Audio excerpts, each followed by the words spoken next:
حضرت سیدنا عبد الرحمن ابن عوف رضی اللہ تعالیٰ عنہ کے پاس اتنے پیسے تھے کہ نبی پاک صلی اللہ علیہ وسلم نے فرمایا تو پکا جنتی ہے پر سب سے آخر میں جنت میں جائے گا۔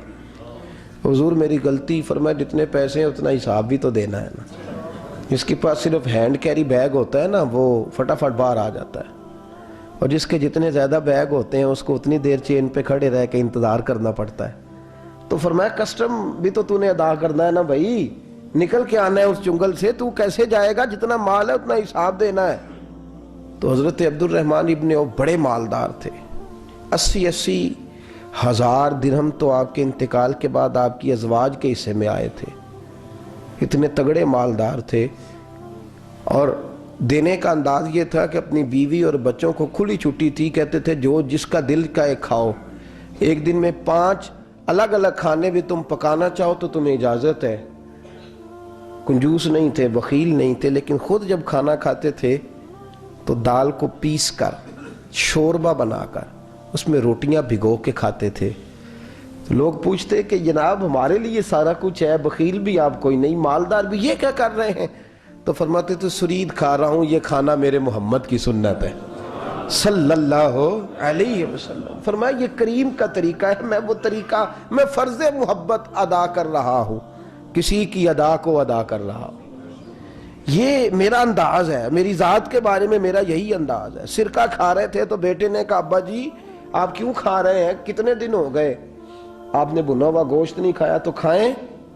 فرمانے لگے بیٹے کل لقمہ اٹھایا تھا گوشت کھانے کو تو مجھے اپنے نبی کا فقر یاد آ گیا، مجھے رسول رحمت صلی اللہ علیہ وسلم نے وہ جو مہینہ کھانا نہیں کھایا وہ یاد آیا ہے۔ تو حضور کی وہ چیزیں مجھے ان اعلیٰ غذاؤں میں مبتلا ہونے نہیں دیتی، تمہیں اجازت ہے۔ تم بھئی بادشاہی میں فقیری،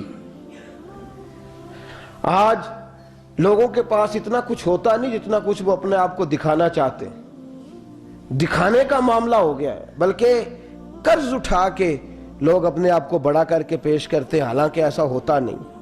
اسلام فقیری، بادشاہی میں فقیری، میرے رسول پاک صلی اللہ تعالی علیہ وسلم کی ایک حدیث ہے، اگر آپ اس کو سمجھ جائیں تو بہت ساری چیزیں جو ہیں ویسے کھل جائیں گی۔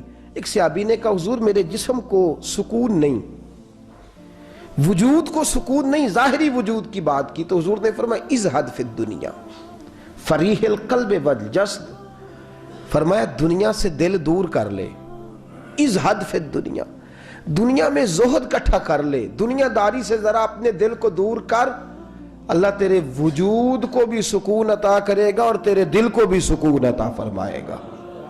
دنیا داری، ازہد فی الدنیا، ذرا ہٹ نہ دنیا سے، ہٹ ذرا، اللہ تیرے دل کو بھی سکون دے دے گا اور تیرے جسم کو بھی۔ اللہ سکون، راحت، فرحت، فریحاً فی القلب کے لفظ حدیث میں آئے، فرحت دے، فرحت کا معنی خوشی، تسلی، تازگی اللہ عطا فرمائے گا جب تو اپنے آپ کو تھوڑا دنیا سے بچائے گا۔ عزیزو بڑا شوق ہے، ہم دیکھتے ہیں پروٹوکول کا بڑا رنگ ہے، بڑا پروٹوکول ہے لوگوں کا، 2 گاڑیاں آگے 2 پیچھے، بندہ ایک بیٹھا ہے، وہ سمجھتا ہے کہ جو یہ زندگی ہے یہ تو شاید کسی کو اور میسر ہی نہیں۔ اور میں اکثر دیکھتا ہوں، میں کہتا ہوں یار کیسا عجیب شخص ہے، جن پولیس والوں کو اس نے پروٹوکول پہ لگایا ہے نا، حکومت ختم ہوگی تو یہی پکڑ کے اسے جیل میں ڈالیں گے، لیکن یہ خوش ہے۔